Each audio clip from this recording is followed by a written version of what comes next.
Hi, I'm Henry. Today, let's take a journey back to the year 1666. At the darkest hour of the night, London is glowing red. Flames everywhere, the sky filled with smoke. Ash is falling like snow over the entire city. You grab a spade and head out to your garden, digging furiously. Your wine, your cheese, and your most valuable possessions.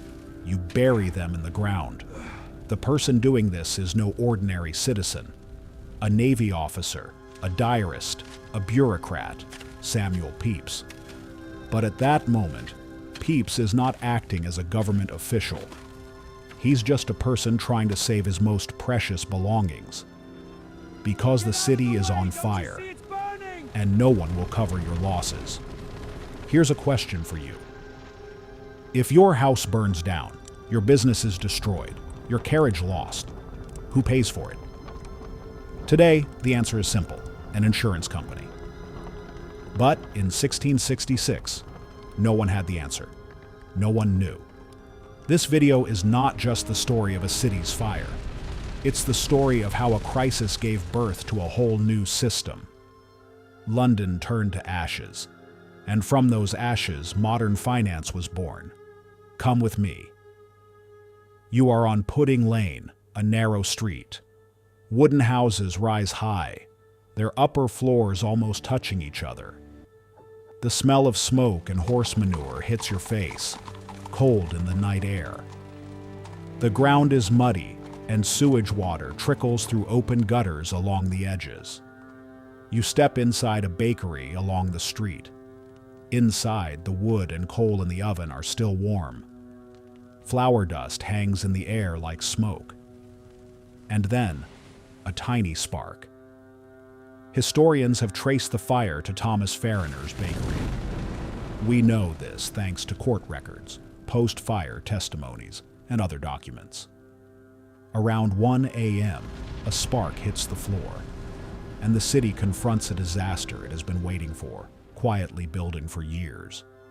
Samuel Pepys wrote in his diary, "The whole city seemed to be in flames." John Evelyn described the smoke as a black cloud rising from hell. This was not just a fire. This was a system collapsing. After 4 days, 13,200 houses destroyed, 87 churches burned. The lead roof of Old St. Paul's Cathedral melted and collapsed, 80% of the city gone. In a city of 350,000 people, tens of thousands were left homeless. Now the critical question: who bears the loss? Today, the concept of ownership feels natural. But in the 17th century, it wasn't so simple. A house might be yours, but a fire was seen as an act of God. The state owed you nothing. The post-fire fire court was established to resolve disputes between property owners and tenants. This court marked a radical turning point. For the first time, the state declared, when a disaster of this magnitude occurs, it is no longer a matter individuals can resolve on their own. The catastrophe challenged the law. The law had to restructure the system. By 1667, London was being rebuilt, but everyone was thinking the same question: what if it happens again? Enter Nicholas Barbon, economist, physician, entrepreneur. Barbon realized something crucial. The fire was a crisis, but also an opportunity. He established the first organized fire insurance, the Fire Office. The model was simple but radical. People pay premiums. If their house burns down, the damage is covered. But here's the twist. Insured houses had metal plaques. If a fire broke out, only the houses with plaques were put out. Yes, you heard that right. No plaque? If your house burns, no one comes to save it. This was the early face of modern capitalism. Risk was no longer fate. It could be priced. Fire was no longer just a disaster. It became a probability, and probabilities have prices. The 17th century was also the era when probability mathematics was born. Pascal, Fermat, and later Bernoulli. For the first time, humanity could calculate uncertainty. Natural disasters were no longer God's wrath. They were statistical risk.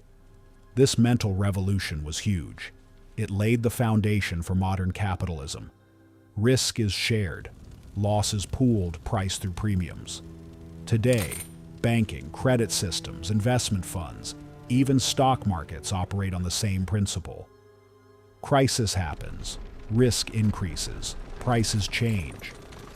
Capitalism is the mechanism that turns uncertainty into profit. When London burned, people lost their homes and goods, but the system gained the idea that risk can be managed. After the fire, the city was rebuilt in brick and stone. Wood was banned, streets widened. But the biggest change was invisible. Property was no longer just ownership. It became a legally protected right. The post-fire records, insurance policies, land deeds, these were the infrastructure of modern finance. Think about mortgages today.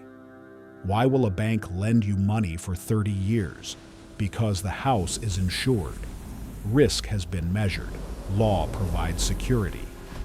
Had London not burned in 1666, modern insurance and finance might not have developed so quickly.